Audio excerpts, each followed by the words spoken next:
नमस्कार दोस्तों, Gurukul of politics पर आपका स्वागत है। मैं हूं आपका दोस्त धर्मेंद्र कंवारी और हमारे साथ मौजूद हैं उमेद सिंह सिवाच जी। उमेद सिंह सिवाच जी 1972 में महम हल्के से विधायक चुने गए थे और इनकी अच्छी बात यह है कि ये पढ़ने लिखने वाले इंसान हैं, इसलिए मेरी दोस्ती इनके साथ जमती है, बनती है। उमेद जी, आपका स्वागत है। बहुत बहुत धन्यवाद आपका। और मेरे हाथ में एक किताब है दोस्तों, ये किसान आंदोलन 2020-21। उमेद जी ने बहुत ही मेहनत करके इस किताब को लिखा है और हरियाणा में किताबें लिखने का जो सिलसिला है वो बहुत ज़्यादा जोर उसने कभी नहीं पकड़ा। चंद लोग हुए हैं जो किताबें लिखी हैं, लिख कर गए हैं। और किसान आंदोलन पर लिखी गई प्रमाणिक किताबों में से अगर आप इसको गूगल या अमेजोन या फ्लिपकार्ट पे देखेंगे तो आपको 2-3 किताबें ही मिलेंगी किसान आंदोलन पे लिखी हुई। उनमें से एक किताब ये भी है और मैं इस किताब का लिंक भी आपको वीडियो में दे दूंगा ताकि आप इस किताब को अगर कोई साथी पढ़ना चाहे तो सीधा मंगवा के पढ़ भी सकता है। किताब इसलिए भी ज़रूरी होती हैं क्योंकि एक घटना होती है, उसकी डॉक्यूमेंटेशन किताब के बहाने हो जाती है और आने वाली पीढ़ियां अगर उस बारे में जानकारी लेना चाहे तो वो ले सकते हैं। तो आज किताब पर ही बात करेंगे उमेद जी से, और अगर आपको किताब मंगवानी हो तो डिस्क्रिप्शन में आपको लिंक मिलेगा, वहाँ से आप इनको मंगवा सकते हैं। उमेद जी, सबसे पहले तो आपको बहुत शुभकामनाएं हैं और बधाई है कि आपने भारत के इतने बड़े किसान आंदोलन को लिखने का साहस जुटाया है। इसके आपकी प्रशंसा के लिए आपका बहुत बहुत धन्यवाद। अब ये बताओ कि इस किताब की यात्रा कैसे शुरू होती है, आपका कैसे इस मन में ये विचार आया कि इस पर किताब लिखी जानी चाहिए? बात ये है कि मेरे बच्चों ने, खास करके मेरी पुत्र बधू छोटे लड़के ने कई दिन से ये जोर डाल रखा था वो वकालत छोड़ दो। अच्छा। और कोई सामाजिक काम पर लग जाओ और अब कमाएंगे तो हम कमाएंगे, आपने हम पढ़ा दिए लिखा दिए, इस तक हमारे से खर्चा लो और सामाजिक काम करो है? हाँ जी। तो मैंने बल्कि जाट इतिहास पर कुछ मटेरियल इकट्ठा किया था लिखने की, काफ़ी किताब भी पढ़ी, उस पर लिखना चाहता था मैं। इतने में आंदोलन शुरू हो गया तो फिर मैंने बदल लिया मन कि ये ज़्यादा व्यापक है, वो तो केवल एक कास्ट का वो है, और तो मैंने इसको फॉलो करना शुरू कर दिया। ठीक है। तो सारे आंकड़े जिस दिन से आंदोलन शुरू हुआ उसी टाइम से मैं आंकड़े इकट्ठे करता गया, जितना मेरे पहुँचा, अखबारों से, यूट्यूब से, मौके पर जाके, तो मैंने इकट्ठे किए ये किताब लिखने की। तो कितना टाइम आपको इस किताब को लिखने में लगा? चलो, आंदोलन जैसे 20 में शुरू हुआ। तब तो आप इसलिए भी खास हो क्योंकि आप वो पहले विधायक थे पूर्व जिनका इंटरव्यू मैंने किया था, उसके बाद तो लगभग पूरे हरियाणा को कवर किया मैंने। हाँ जी, आपने पहले तो असल में तो ये जो सोशल मीडिया पे मैं बैठा हूँ इसमें एक बड़ी वजह आप भी हो। चलो, ये तो आपका कम्प्लीमेंट है, प्यार बस। तो आप लगातार किसान आंदोलन में तो जाते रहे? हाँ, जाता रहा। अच्छा, किसान आंदोलन के ऐसे कौन से पहलू हैं जिनको आप कभी भूल नहीं पाएंगे? कई आदमियों ने कहा, मैंने ये कहा, मैं दो बात कहता हूँ, जो सामाजिक आदमी है, एक तो कोई जेल नहीं गया तो मेरी शायद सामाजिक आदमी रहा नहीं रहा। अच्छा। बहुत बड़ा तजुर्बा है जेल का, मैं तो 2 बार गया हूँ। 2 बार गए हैं? मेरे परिवार के कई आदमी गए हैं। अच्छा। मेरा छोटा लड़का जेल में रह गया, मनोज जेल में रह गया आंदोलनों में। अच्छा। और मेरा भाई भी यूनिवर्सिटी में पढ़ते हुए 1.5 महीना जेल में रह गया। और मैं भी 2 बार, एक बार कर्मचारी आंदोलन में, एक बार एक जज के साथ तुम्हें में होगी, उसने मेरी 2 साल की सज़ा कर दी कंटेम्प्ट ऑफ कोर्ट में, वकील रहते हुए। हालांकि मैं 4-5 घंटे रहा जेल में। रात को ही सेशन जज ने उस ऑर्डर को निरस्त कर दिया और मैं रात को ही जेल से निकल गया, परंतु वो भी 4-5 घंटे का भी बहुत बड़ा तजुर्बा था। दूसरा ये है, एक तो जेल में जो नहीं गया, एक मैं सबको यूँ कहता था भाई, एक बार आंदोलन जिसने देखा नहीं ना तो फिर वो जिंदगी में ऐसा आया, ऐसा ही नहीं आया। और खास करके जो पॉलिटिक वर्कर है, एक बार तो सारे बॉर्डरों में ना था तो एक आध बॉर्डर पर तो देख के आना चाहिए। वो तमाशा जैसे पुलिस वाले सीन क्रिएट करते हैं ना, वो सीन क्रिएट दोबारा नहीं होगा। हम्म। आपने तो देखा होगा इतना मैं तो लंबा, खूब गया हूँ जी। इतना लंबा लगभग 22-23 किलोमीटर टिकरी बॉर्डर पर था, इतना है वहाँ था। वैसी चीजें दोबारा से खड़ी की नहीं की जा सकती। ऐसा आंदोलन जिंदगी में ना पढ़ा था इतिहास के, वो हम तो ना सुना था ना देखा था। महात्मा गांधी भी इतने लोगों को इन्वॉल्व नहीं कर सके। नहीं कर सके। ज़्यादा है ज़्यादा मेरी समझ में 42 का आंदोलन में शायद 1 लाख एक आदमी कहते हैं गए होंगे जेल में। और जब भी ढीला पड़ गया था, पकड़ लिए थे 10-20 दिन, महीना 2 महीने गर्मी रही, फिर ठंडा पड़ गया था।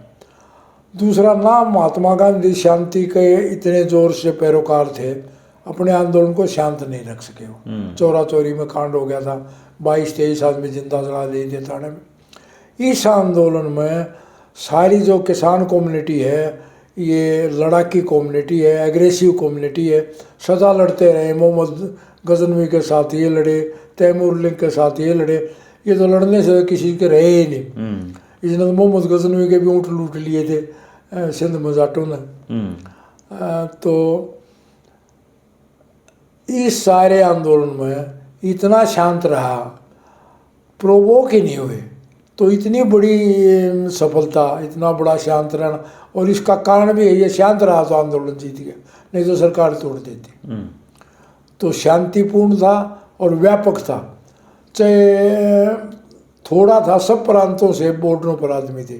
केरल से बॉर्डर पर आदमी थे, चेन्नई से बॉर्डर पर आदमी थे, बंगलोर से, कर्नाटका से थे, बंगाल से थे, उड़ीसा से थे, सब बॉर्डरों पर सब बॉर्डरों पर थे। तो इतना व्यापक, इतना लोगों में संख्या के हिसाब से भी, एरिया के हिसाब से भी बहुत बड़ा आंदोलन था। और ख़ास बात यह है कि इस आंदोलन में है ना, इतने लोगों को खाना खिलाना, लंगर व्यवस्था इसकी इतना, जो गुरुओं जी की प्रथा थी वो परकोलेट करके नीचे तक की खाना खवाना धर्म का काम है। हरियाणा के लोग भी, उगरा का मैंने इंटरव्यू लिया, मैंने उससे कहा कि आपको क्या साथी हरियाणा से? कहने लगे हम कॉन्फिडेंट थे कि हम हरियाणा को खड़ा कर लेंगे, परंतु हमारे बिना प्रयत्न के हरियाणा खड़ा हो जाएगा ये हमारा नहीं चाहते थे। हमारी इच्छा थी बॉर्डरों पर बैठ के और हफ्ता 10 दिन सारे हरियाणा में सारी जत्थेबंदी जिले बांट के प्रचार करें, लोगों को खड़ा कर लें, परंतु ज़रूरत ही नहीं पड़ी।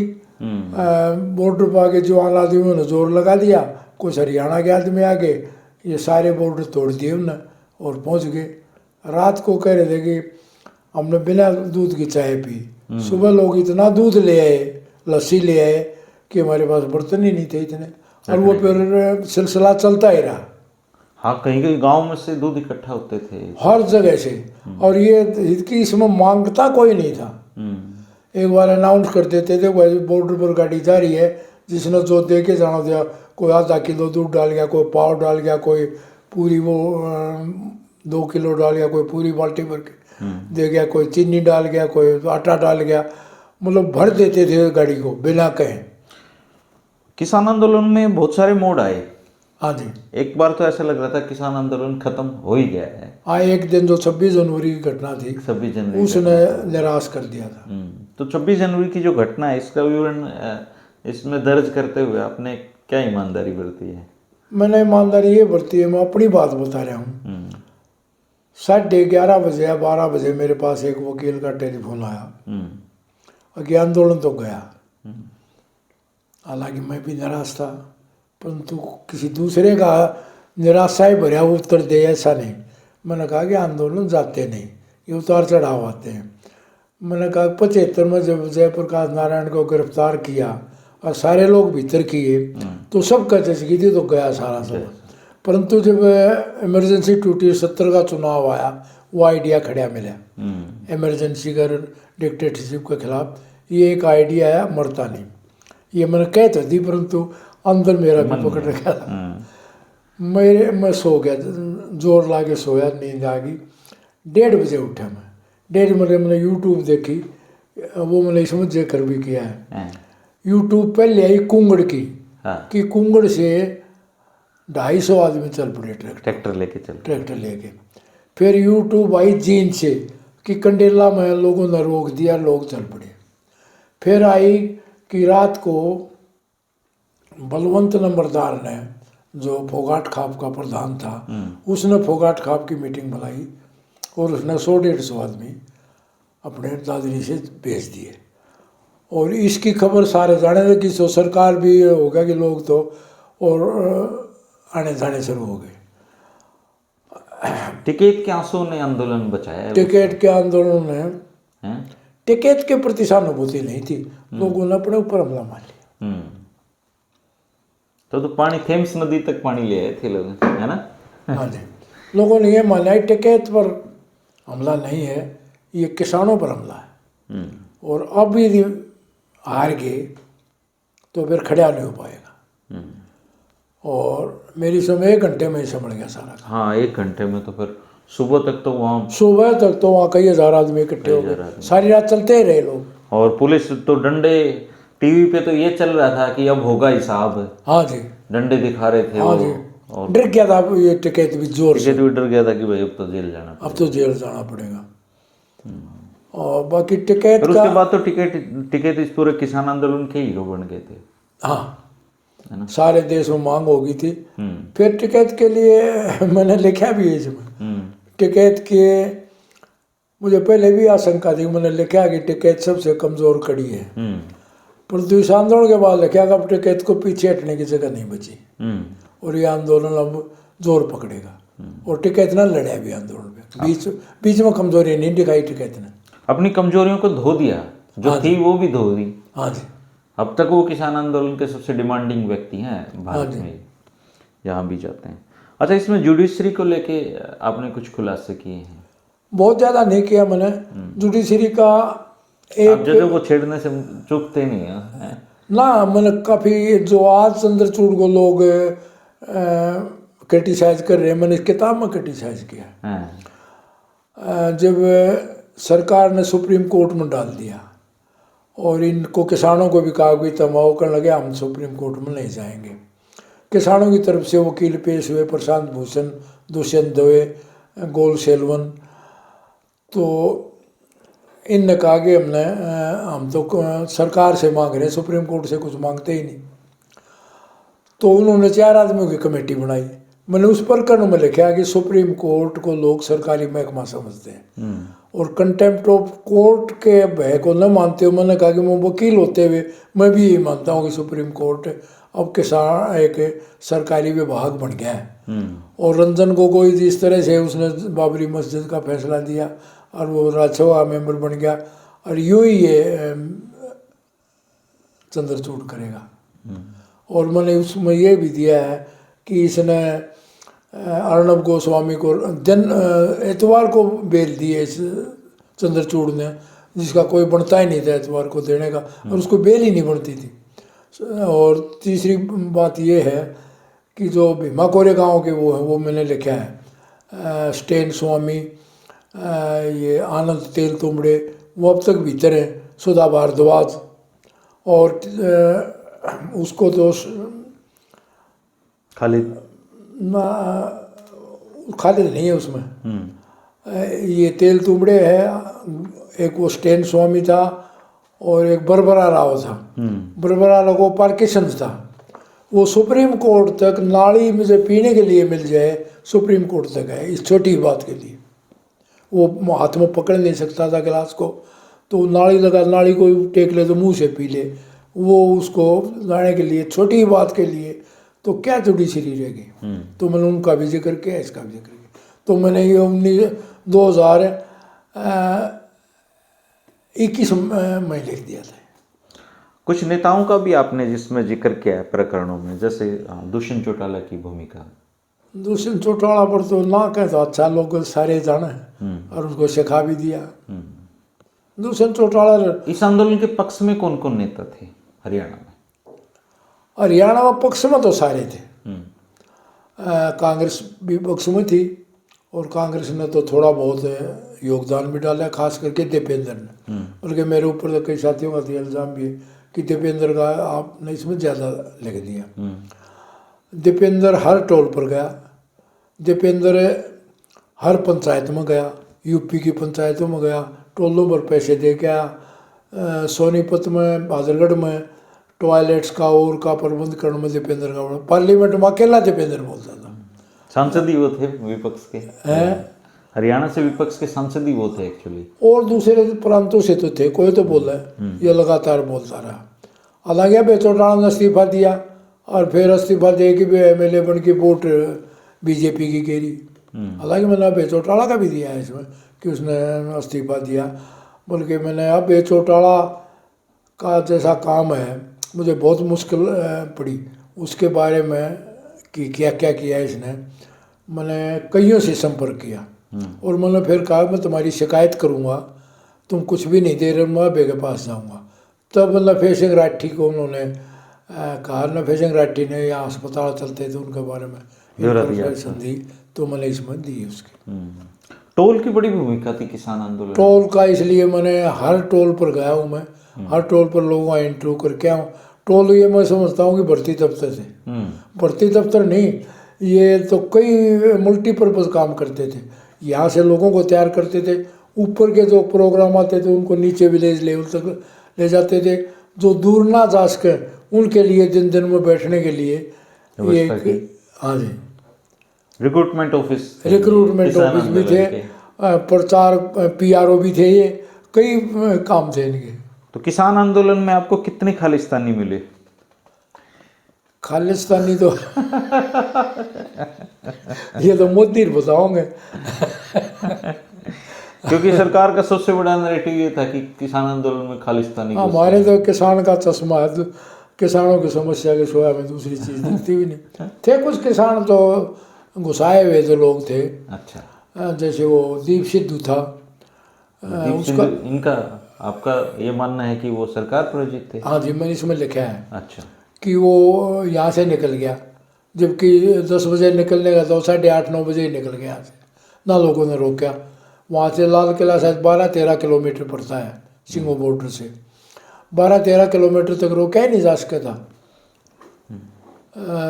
साजिश थी, आपका ये मानना है? मेरा ये मानना है कि वो उनका आदमी था और वहाँ झंडा टांगते ही रोला करवाते ही निकल गया वहाँ से मोटरसाइकिल। और आप उनकी देखो मौत भी बहुत ही रहस्यमयी है। हाँ, क्यों करो ही क्यों करनी, चलो वो तो बुरी बात है, किसी को मरना नहीं चाहिए, जवान लड़का था। नहीं ऐसा तो नहीं कि काम इस्तेमाल में लेने के बाद उनको पता नहीं, मैं इसके बारे में कुछ नहीं कह सकता, वह नेचुरल थी या किसी की हुई थी। उसमें तो ये पलेर भी मैं था जो ये आंदोलन कर रहा। अच्छा, हाँ, लाल किले जान में पलेर भी था। अच्छा, हाँ, और डल्लेवाल साहब? ना, डल्लेवाल लगातार लड़ता रहा। मिले हो आप इनसे? डल्लेवाल जी ना, से? मैं नहीं मिला। पंदेह से भी नहीं मिले? ना, अच्छा, मैं केवल उगरा से मिला हूँ और मैं समझता हूँ उगरा के बड़ा लीडर इस किसान आंदोलन में कोई था नहीं। किसान आंदोलन में कितने लोग शहीद हुए? किसान आंदोलन में मैंने इसमें लिस्ट दी है, 800 से ऊपर है। 800 लोग। 733 की शायद एक है और 86 की शायद हरियाणा की अलग से लिस्ट है। इतने आदमी, नाम और पते दिए हैं आपने? नाम पते गांव सब दिए हैं। तो ये एक डॉक्यूमेंटेशन करी है उनके जो दिए हैं वो 125 पेज में आ गए इस किताब में। और एक आदमी तो ये कहा इस किताब में यदि जो कुछ बढ़िया चीज़ है वो ये है। ये है। मेरा एक मित्र किताब ले गया, उसने कहा कि आपकी किताब बहुत अच्छी लगी। मैं क्या अच्छा लगा, कहने मेरे पिताजी को तो ये लिस्ट अच्छी लगी कि इनको कोई याद करने वाला नहीं पावा बाद में। हाँ, ये लिस्ट डॉक्यूमेंट हो गया, डॉक्यूमेंटेशन होगी। हाँ जी, एक साधारण आदमी ने, बूढ़े आदमी ने। हमने बहुत सारे इसमें वो संगठनों का भी जिक्र किया है कि कितने। हाँ, संगठन तो पंजाब के संगठन 17 संगठन तो ये थे, अखिल भारतीय किसान संगठन। हाँ जी। उत्तर प्रदेश के 2 संगठन थे, हरियाणा के 4 संगठन थे। हाँ जी। और मध्य प्रदेश इनका कक्का वाला था। हालांकि कक्का ने कंट्रोवर्सी भी क्रिएट की उसमें। किसकी? उसकी गुरनाम सिंह चढ़ोनी का एक खबर छपी थी। कंट्रोवर्सी तो आपस में इनकी लड़ाई होती थी जोर से। मैंने एक जिक्र किया है, इन दल्लेवाल को भी ये गालियाँ दे रहे थे डकैतर, बल्कि रोड पार तक सब प्रयोग करे उसके लिए। वो मैंने लिखा है डल्लेवाल के लिए कि तो रोड पार आदमी है।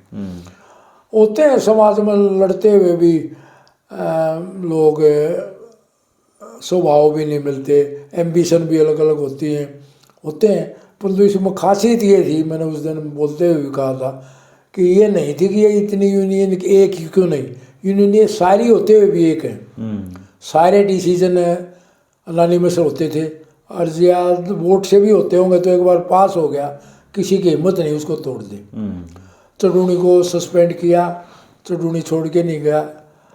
योगेंद्र यादव को सस्पेंड किया, वो छोड़ के नहीं गया। शायद दल्लेवाल को भी सस्पेंड किया कुछ दिन के लिए, वो छोड़ के नहीं गए। टोलों पर भी लड़ाई रहती थी, परंतु छोड़ के कोई नहीं गया। पर ये किसान आंदोलन का जो मकसद था, हाँ, वो तो आज भी पूरा नहीं हुआ है। किसान आंदोलन का और जो संघर्ष है, ये वर्ग की लड़ाई है, या खत्म होगी ही नहीं, सृष्टि रहेगी तो न रहेगी। अच्छा, चलती रहेगी, चलती रहेगी। परंतु यह जो लड़ाई है अब एक कदम आगे बढ़ी है। किसानों में जागृति आई है, किसानों में पढ़े लिखे आदमी हुए हैं, किसानों को ये पता चला कि ये आदमी हमें लूट कहाँ से होती है, और किसानों का एक ढांचा खड़ा हो गया। मैंने लिखा है कि जो किसानों का संगठन खड़ा हो गया, ये एक बहुत बड़ी चीज़ है। आज भी जैसे एक बढ़िया खबर है कि उग्राम वगैरह पंधेर से जाके मिले, पंधेर ने चिट्ठी लिखी है। परसों मैंने उग्रा का इंटरव्यू सुना था, उसने कहा था भाई वो भी बड़ा काम मिला, उसका बड़ा है, हम कब का हम भी लाग रहे, हम छोटे का लाग रहे होंगे।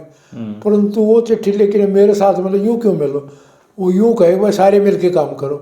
तो कल पंधेर ने मीटिंग बुलाई थी, उग्राम वगैरह 8-10 संगठन गए थे, और मुझे लगता है कि उस तरफ एक कदम है ये किसान आंदोलन की तरफ, किसान आंदोलन 2 की तरफ कदम है ये। हाँ जी, अच्छा, हाँ जी, कल वहाँ मीटिंग हुई। डल्लेवाल साहब की तबीयत भी काफ़ी नासाज है। हाँ, वो फिर इसको इकट्ठे होने में एक तेजी तो ले आएगा ये। आदमी का जो बलिदान है वो खाली तो नहीं जाता, और दबाव होता है सब पर, नीचे का भी दबाव होता है, मन लाग रहा तुम यहाँ बैठे हो। तो मेरी सोच में किसान सभा भी, हरियाणा के भी और भी अब लोगों में। आपको क्या लगता है हरियाणा की किसान सभा को इसमें पार्टिसिपेट करना चाहिए डल्लेवाल जी के साथ? मीटिंग करके होना चाहिए दल्लेवाल के साथ, क्यों सबका संगठन फिर वही जो मोर्चा था, किसान मोर्चा, एसकेएम दोबारा से खड़ा है वो, और दल्लेवाल भी उसी का पार्ट हो जाए।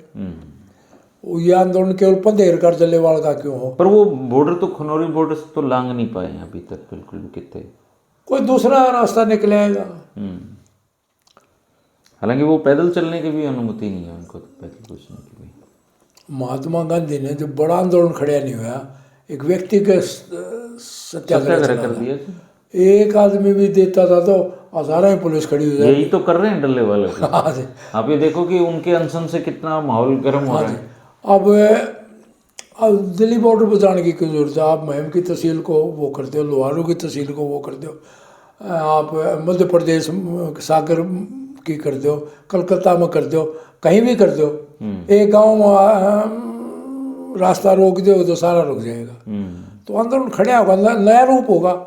ये नहीं है कि पहले वाला रूप हो, सेम नहीं होगा, सेम नहीं होगा, कुछ नया होगा। हर बार टैक्टिस बदलती है। मैंने जो इंटरव्यू किया, मुझे ये उग्रा काफ़ी इंटेलिजेंट आदमी लगे। उग्रा जी के संगठन की अच्छी बात यह है कि उसमें महिलाएं हैं, बहुत महिलाएं। सबसे बड़ी बात यह है, he has transformed himself a lot. उसने समाज को ट्रांसफॉर्म किया है और अपनी ट्रांसफॉर्मेशन की है। वो कहता मैं इतनी दारू पीता था, और आज उसके संगठन में गांव के लेवल पर भी कोई पदाधिकारी दारू पीने वाला नहीं बन सकता। तो जब इतना छोड़ी उन्होंने शराब, उसने कहा कि एक दिन हमारी मीटिंग में ये आई बात है कि भाई लेडीज हमारे पास आती नहीं, बाबाओं के पास जाती हैं।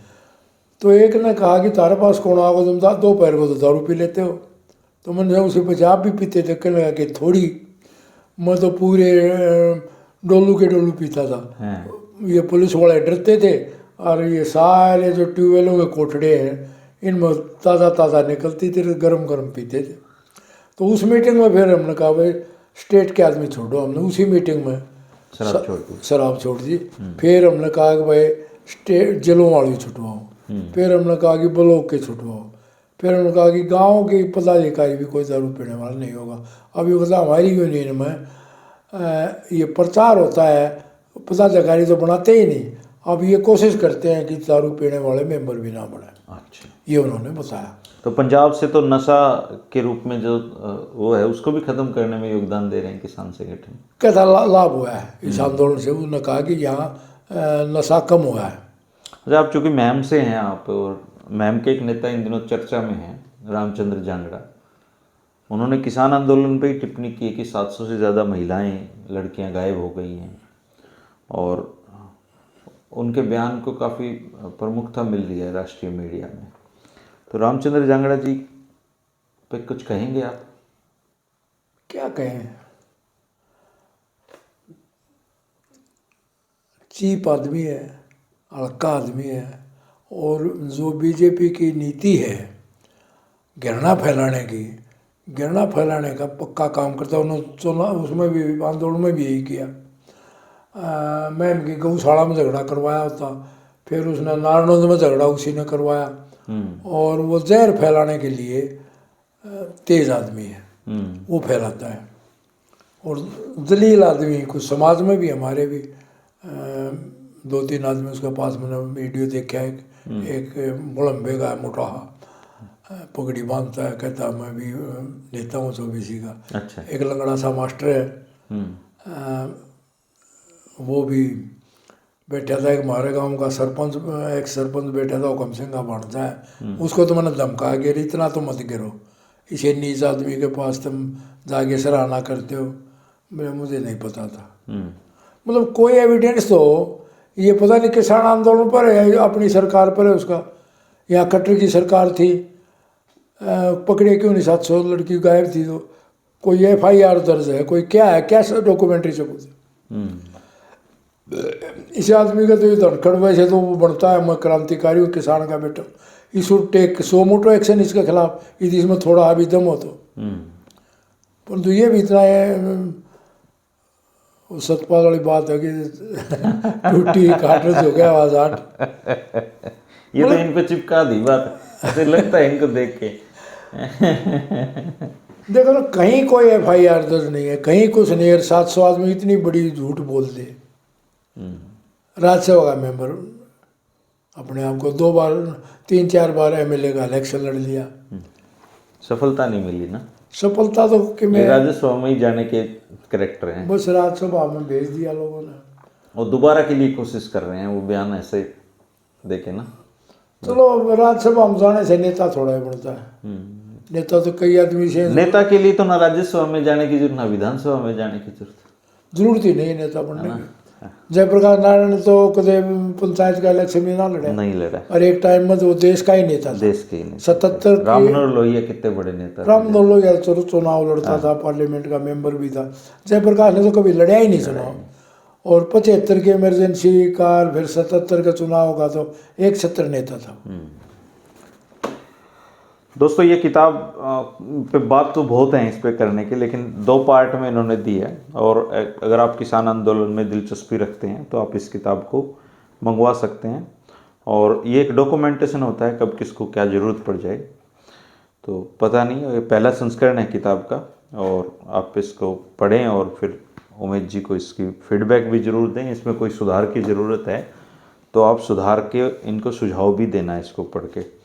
तो एक बार फिर से आपको शुभकामनाएं सर, और आप किसान आंदोलन पे आपने जो ये किताब लिखी है इसकी हम सराहना की जानी चाहिए। धन्यवाद जी। नमस्कार।